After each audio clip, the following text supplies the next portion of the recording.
How do lawyers deal with questions of guilt and innocence? It's one of the most complicated questions that we as lawyers ever get asked, and it's probably one of the most important because people really struggle to understand how does the law operate. In particular, how can a lawyer represent a guilty person? And I'd like to take today's video to drill down on that and kind of explain how lawyers justify what we do, how we explain what we do, and the role that we have. So taking a step back, when one looks at how a functional democracy works, there are three distinct arms.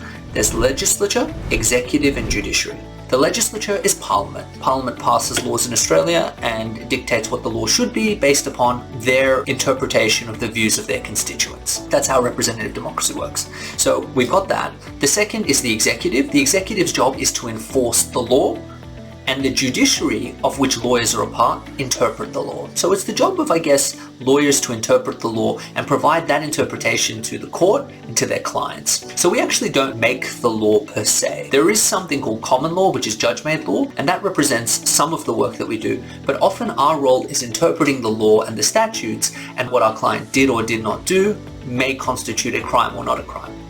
And so for these three parts of the pyramid to work together effectively, there needs to be an understanding fundamentally that each of them has an important role to play in the democratic process. So my role as a criminal defense lawyer is not to help people get away with crimes. A vast majority of crimes that are charged by the police will end in some sort of plea. And when I say vast, I mean 80-ish% will be dealt with in some sort of plea. So there's only a small minority of cases where one actually fights. And you can fight a case on a variety of reasons or basis.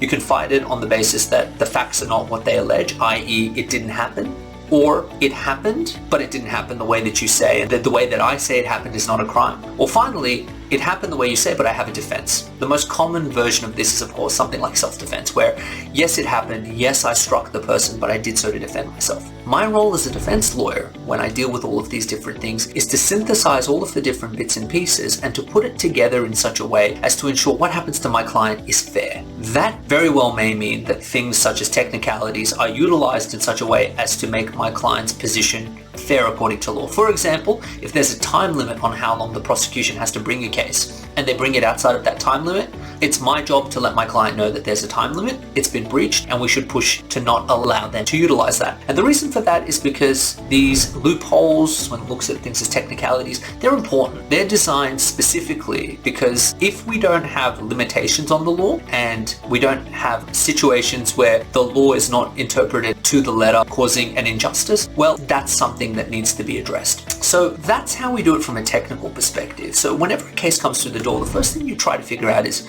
well, are we going to go down the guilty or not guilty route? And there's a lot of thought that goes into that. It's probably the most important question you'll ask. And it's broken down into a number of probably hundreds of little questions that go into guilty or not guilty. If we're going to go guilty, are we going to accept the facts as they are? Are we going to challenge the facts? Are we going to rely on a lesser charge? How are we going to deal with the guilt of what we did? Fundamentally, do we accept that we did a naughty thing in some sense and we're going to deal with it in a different way?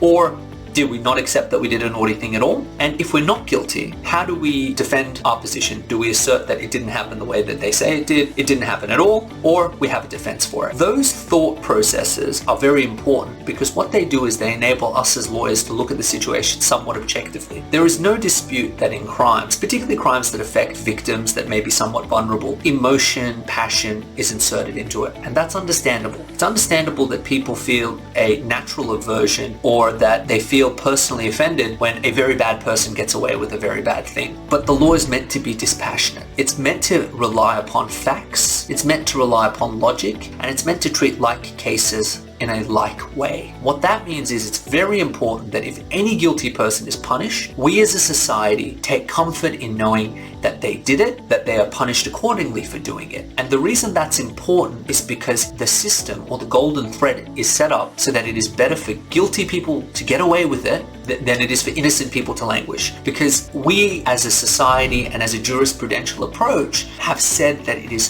far, far better for guilty people to get away with things sometimes than it is for an innocent person to have their name, reputation, finances, or freedom jeopardized by getting it wrong.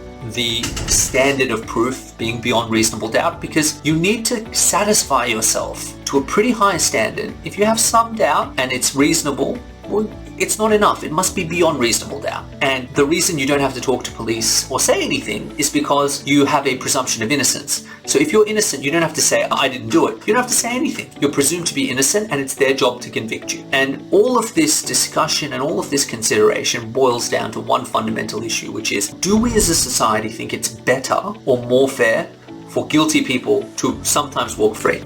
Or we prefer that we catch all the guilty people, but some innocent people get caught up in there as well. And I personally am very strongly in favor of the former rather than the latter. I think it would be far more of a grave injustice for innocent people to go to jail than it is for guilty people to go free. And that's kind of the mindset that most criminal defense lawyers, or at least certainly I approach my job with. It's the understanding that I'm upholding a very important tradition, which is stopping innocent people who have been falsely accused, and it happens regularly, from having a penalty imposed upon them. I'm stopping unfair procedures of people who have taken the law into their own hands from getting away with that. That's why I think it's important that we understand how a criminal defense lawyer thinks.